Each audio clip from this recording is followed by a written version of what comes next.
Bismillahirrahmanirrahim. Assalamualaikum warahmatullahi wabarakatuh. Hamdan wa syukran lillah, wassalatu wassalamu ala rasulillah, sayyidina wa mawala.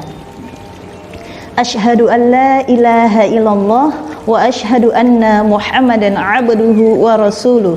Allahumma sholli ala Muhammad wa ala alihi wa sahbihi ajma'in, amma ba'd.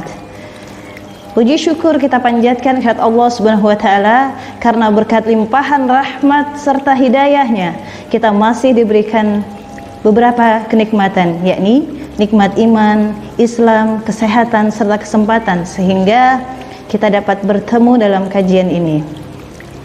Ma'asyiril muslimin wa muslimat dimanapun Anda berada, dari Sabang sampai Merauke, bahkan di seluruh penjuru dunia yang menyaksikan acara ini. Salah satu nama bulan suci Ramadan yaitu bulan diturunkannya Al-Quran atau nuzulul Quran, seperti Allah Subhanahu wa taala berfirman, Quran surah Al-Baqarah ayat 185. A'udzu billahi minasyaitonir rajim. Bismillahirrahmanirrahim. Syahrul Ramadan alladzi unzila fihil Quran. Bahwa pada bulan suci Ramadan itu Allah turunkan Al-Quran. Perlu kita ketahui bagaimana sejarah turunnya Al-Quran. Pada saat itu Rasulullah SAW merasa bersedih dengan orang-orang Mekah karena mereka semuanya pada menyembah berhala atau manat,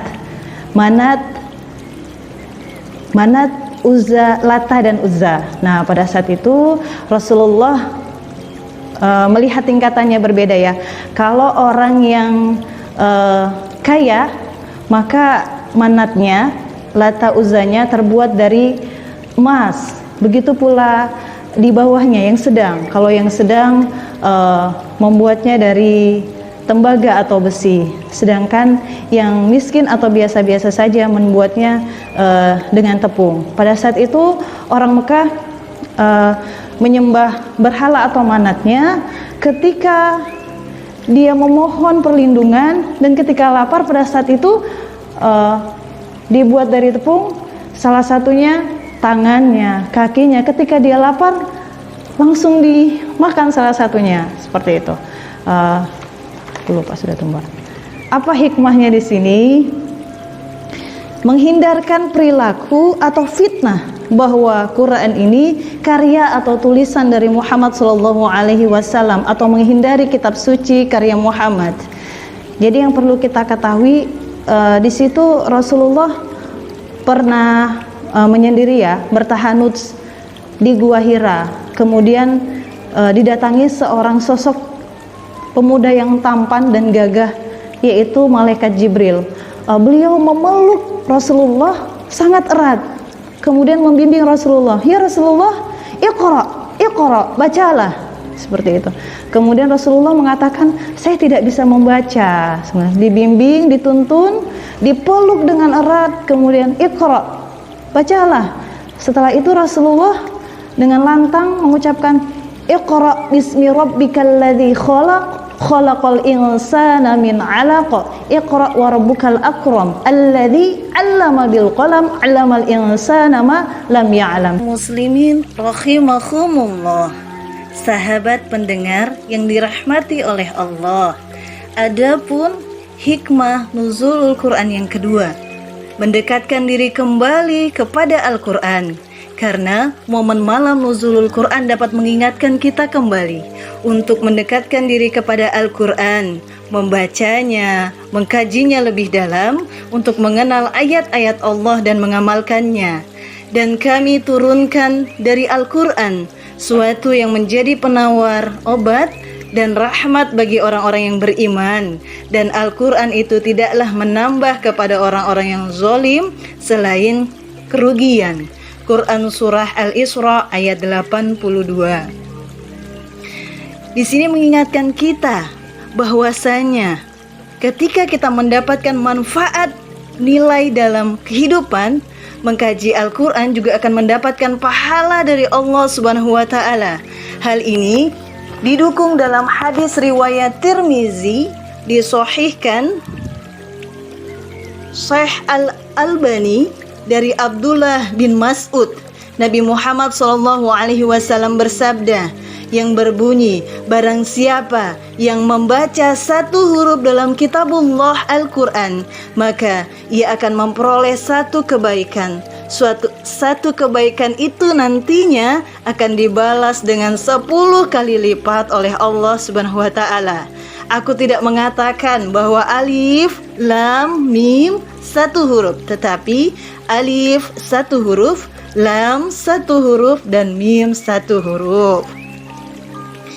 Hikmah nuzulul Quran yang ketiga, Al-Quran diturunkan dalam malam kemuliaan. Di dalam surah Al-Qadar dijelaskan bahwa Al-Quran, Bismillahirrahmanirrahim, Inna anzalnahu fi lailatul qadr, wa ma adraka ma lailatul qadr, Lailatul Qadri khairum min alfi syahr, tanazzalul malaikatu warruhu fiha biizni rabbihim min kulli amr, salamun hiya hatta matla'il fajr. Dijelaskan bahwa Al-Quran diturunkan dalam malam Lailatul Qadar, yakni malam kemuliaan saat bulan Ramadan. Sesungguhnya kami telah menurunkannya Al-Quran pada malam kemuliaan. Dan tahukah kamu apakah malam kemuliaan itu? Malam kemuliaan itu lebih baik dari 1000 bulan. Pada malam itu diturunkannya malaikat-malaikat dan malaikat Jibril dengan izin Tuhannya untuk mengatur segala urusan. Malam itu penuh kesejahteraan sampai terbit fajar. Malam Lailatul Qadar adalah malam yang penuh berkah. Hal ini diperjelas dalam hadis riwayat Abu Hurairah radhiyallahu anhu. Rasulullah sallallahu alaihi wasallam berkata, barang siapa melaksanakan sholat pada malam Lailatul Qadar karena iman dan mengharapkan pahala dari Allah, maka dosa-dosanya yang telah lalu akan diampuni. Hadis riwayat Bukhari. Dan diperkuat dengan pendapat yang mengatakan bahwa malam Lailatul Qadar jatuh pada 7 hari terakhir di bulan Ramadan. Adapun yang berpendapat bahwa Lailatul Qadar jatuh pada tanggal ganjil pada 10 terakhir bulan Ramadan. Hikmah nuzul Quran yang keempat, mengamalkan petunjuk yang terdapat di dalam Al-Quran. Saat zaman Nabi Muhammad SAW, pendidikan belum berjalan dengan baik, bahkan cenderung banyak pembodohan atau ketidakadilan yang merajalela, seperti anak perempuan yang dikubur hidup-hidup, kecurangan ekonomi, budaya berfoya-foya. Dengan wahyu pertama yang diturunkan di malam nuzulul Quran sebagai jalan penerang umat manusia untuk membangun kehidupan lebih baik lagi, menjadi obat penawar bagi penderitaan yang terjadi di dalam kehidupan, jadi petunjuk kebenaran bagaimana hukum-hukum sosial yang seharusnya dibangun. Dalam Al-Quran juga ada hukum ekonomi, seperti bagaimana haramnya mencurangi timbangan dan bagaimana dana zakat dapat mensejahterakan umat secara adil. Di mana hikmah malam nuzul Al-Quran mendorong kita untuk belajar lagi mengamalkan perintah Allah, menjalankan perintah Allah dan menjauhi segala larangannya. Sahabat pendengar yang dirahmati oleh Allah, di bulan yang Ramadan ini, bulan suci Ramadan adalah bulan diturunkannya Al-Quran. Apa reaksi kita? Ya, tiada pilihan lain adalah semakin memantapkan keimanan kita kepada Al-Quran. Dengan apa? Dengan wujud meyakininya, mempercayainya, mengimaninya, membaca, serta mengaplikasikannya dalam kehidupan sehari-hari. Semoga bermanfaat. Saya Istiqomah, Deputi Kajian Anak Perempuan dan Keluarga. Wabillahi taufiq wal hidayah. Wassalamualaikum warahmatullahi wabarakatuh.